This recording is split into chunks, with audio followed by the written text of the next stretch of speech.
आताच्या घडीची एक महत्त्वाची ब्रेकिंग न्यूज बघूया। दरे गावातनं परतल्यावरती एकनाथ शिंदेंचं आजपासून बैठकांचं सत्र असल्याचं कळतंय।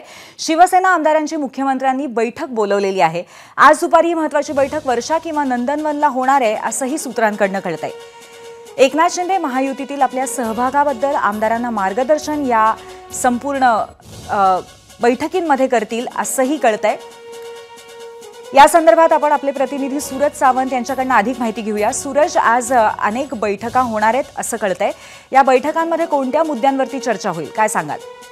पूर्वी प्रामुख्याने आपण पाहतोय की दरेगावातून आल्यानंतर मुख्यमंत्री हे पुन्हा एकदा ऍक्टिव्ह झालेले पाहायला मिळत आहेत। मंत्रिमंडळात सहभागी होण्यापूर्वी आपल्या सर्व सहकाऱ्यांना विश्वासात घेऊन त्यांची मर्जी नेमकी काय आहे ती जाणून घेतल्यानंतरच मंत्रिमंडळातल्या सहभागाबाबत मुख्यमंत्री स्पष्टता देणार आहेत।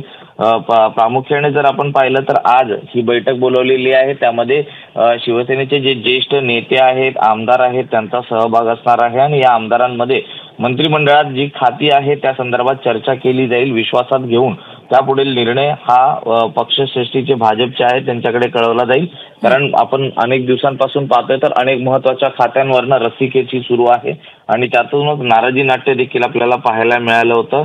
आता या नाराजी नाट्यातनं जो सुवर्ण मध्ये काढून आपल्या पारड्यात कशी चांगली खाती पाडता येईल याबाबत देखील सविस्तर चर्चा केली जाणार असल्याची माहिती मिळते। शिवसेनेच्या 13 मंत्रिपदे येण्याची शक्यता वर्तवली जाते। त्यामध्ये काही ज्येष्ठ नेत्यांना संधी दिली जाणार आहे तर मंत्रिमंडळात यंदा शिवसेनेकडनं काही नव्या चेहऱ्यांना देखील संधी दिली जाणार असल्याची माहिती मिळते। त्यामुळे हे नवीन चेहरे कोण असणार आहे, त्यांच्याकडे काय जबाबदारी दिली जाणार असणार आहे हे पाहणं देखील तितकंच महत्त्वाचं आहे। कारण या महायुतीमध्ये योग्य तो मानसन्मान हा शिवसेनेचा देखील राखला गेला पाहिजे असा शब्द हा एकनाथ शिंदेंना दिलेला। सूरज, या संदर्भामध्ये वारंवार एकनाथ शिंदे यांनी वक्तव्य केल्याचं सुद्धा कळत आहे। धन्यवाद आपण दिलेल्या माहितीबद्दल। तर 13 मंत्रिपदं मिळावीत असं आणि त्याचबरोबर त्याचं वाटप कशा पद्धतीचं असेल यासह इतर सुद्धा मुद्द्यांवरती या बैठकीत चर्चा होईल।